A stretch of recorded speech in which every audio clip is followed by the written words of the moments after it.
Naam, tunaona baada ya Mario kuweza kufikisha viewers milioni moja katika mtandao wa YouTube, imekuwa ni gumzo mtaani. Lakini kwa Mario naweza kusema ni mafanikio makubwa hasa kwa kipindi hiki. Lakini kwa mafanikio yake hawakosekani watu ambao wanaponda mafanikio yake, kwa sababu inaonekana kufikisha viewers hao milioni moja ndani ya siku mbili, wengine wanasema kwamba kuna mchezo ameufanya. Mchezo huo, kumbuka kwa ambao wamfahamu, kuna kipindi cha nyuma, miaka ya nyuma hapo, Diamond na timu yake inasemekana kwamba walikuwa wananunua viewers, au sio bana? Kununua viewers maana yake unajaribu kusponsor, yani una sponsor ngoma inapigwa matangazo kila sehemu, alafu baada ya hapo wale wana generate views. Sasa mwisho wa siku ni kwamba msanii anakuwa hapati chochote au koti chochote. Yani kama akiwa anafanya huo mchezo anakuwa haokoti chochote, baada anakuwa ni promote ile ngoma.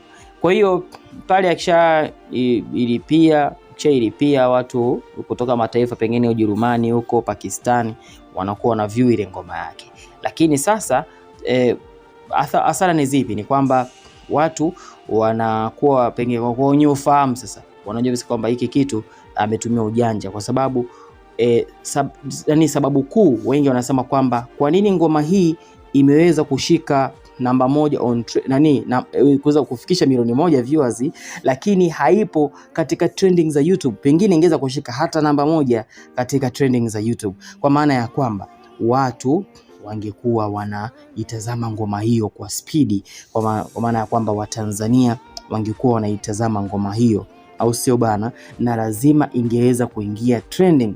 Lakini sifa za trending ni yule mtu ambaye afanye ujanja, na uso bana.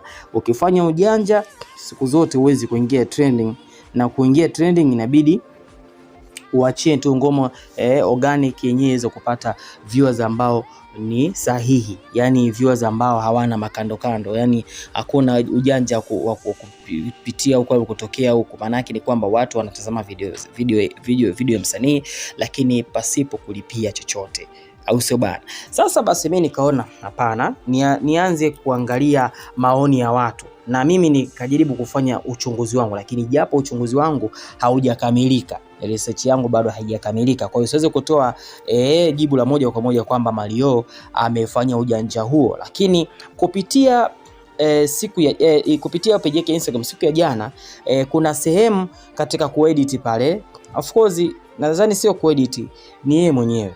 Tunaona kuna kipande ambacho kinamuonyesha Mario kwamba kuna video iliweza kufikisha viewers milioni 3.2 badala ya watu 320,000.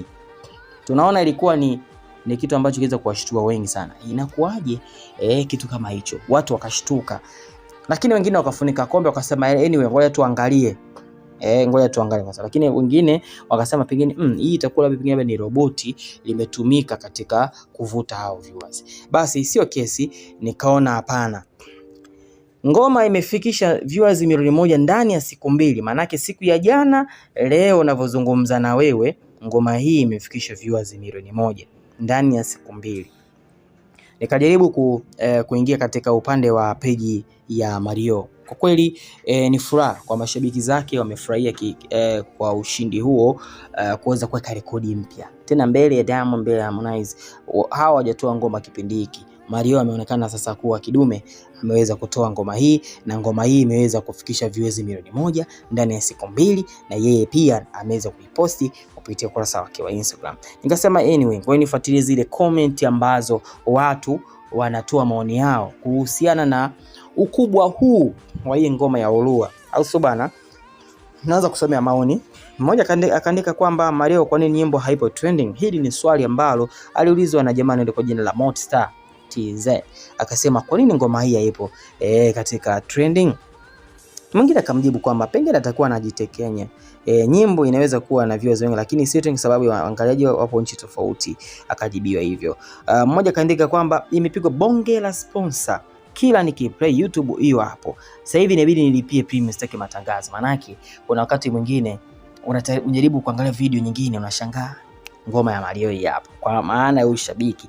Kwa hiyo ameona sasa alipie premium. Of course kulipia premium ni kitu kizuri zaidi. Mwingine anasema umenunua viewers kwa bei gani mkuu? Anamuuliza Mario. Kujibu utaniambia nipo bado nimezimia. Mmoja kaandika, mzee mbona huendi trending na ukubwa wote wa ngoma? Hivi kipindi cha nyuma ukiwa na 1 miss unakuwa number 1 trending, hii ya sasa ni maajabu. Akasema kwa kipindi cha nyuma milioni moja sema namba 1 kwa muda huu, au sio? Lakini kwa nini sasa imekuwa hivi? Mmoja kaandika kwamba endeleeni kujitekenya wasanii, mtacheka wenyewe. Views 100 na nyimbo haupo trending, kivipi sasa hapo? Huyu anauliza kwa nini, yani kivipi hapo, kwa nini imegumia hapo, kwa nini imegoti hapo, kwa nini haisogei, kwa nini hairoll, kwa nini?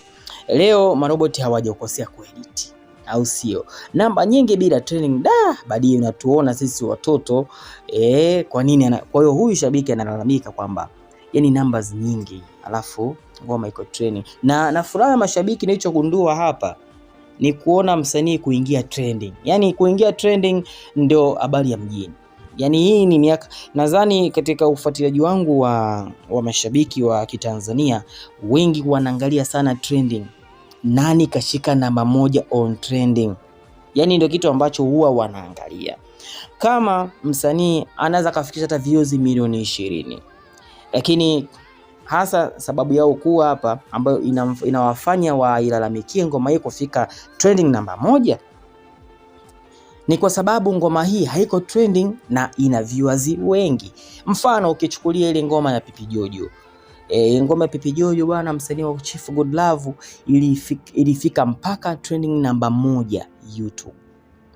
Na kiukweli pale ndo akawa ameweza kuchukua mashabiki vizuri na yani bila kutumia nguvu, kwa sababu imani yao kubwa ni kwamba kufikisha views milioni 1 alafu hauko trending hata namba 3 hata namba 2 hata namba 1, inaonekana kabisa kwamba unawaona ni kama watoto, na huko tayari washajua kabisa kwamba huo ni ujanja. Kwa hiyo kwa maoni yao, sio kwa maoni, ni kwa maoni yao, wanaona kama unafanya ujanja hivi. Hasa kwa hili swala la Mario kidogo nimeliona kabisa kwamba Mario kuna kitu pengine labda atakuwa amekosea, kwa sababu hakuna trending namba 10, namba 9, namba 8, yani pengine kuingia namba 10, namba 7 hajaingia ikafikisha views 100. Lakini na imani kwa habari ya baadaye, nadhani ngoma hii itaenda kushika namba 1 on trending. Kwa hiyo tunaona hapa ndio tofauti sasa kati ya legend na wasanii wengine. Kwa hivyo ukiangalia kama Simba bwana, kitu anachoangalia kwa umakini zaidi ni trending za YouTube. Trending za YouTube ndio zimemfanya Simba awe juu. Lakini pia hata Alikiba, hata Harmonize, trending pia zimemsaidia sana. Je, vipi kwa ndugu yetu Mario? Je, unahisi kufikisha views milioni 1 katika ngoma hii mpya ya Mario? Ametumia roboti? Je, ndio maana hajaingia namba 1 on trending? Dondosha maoni yako, lakini pia hakikisha una subscribe.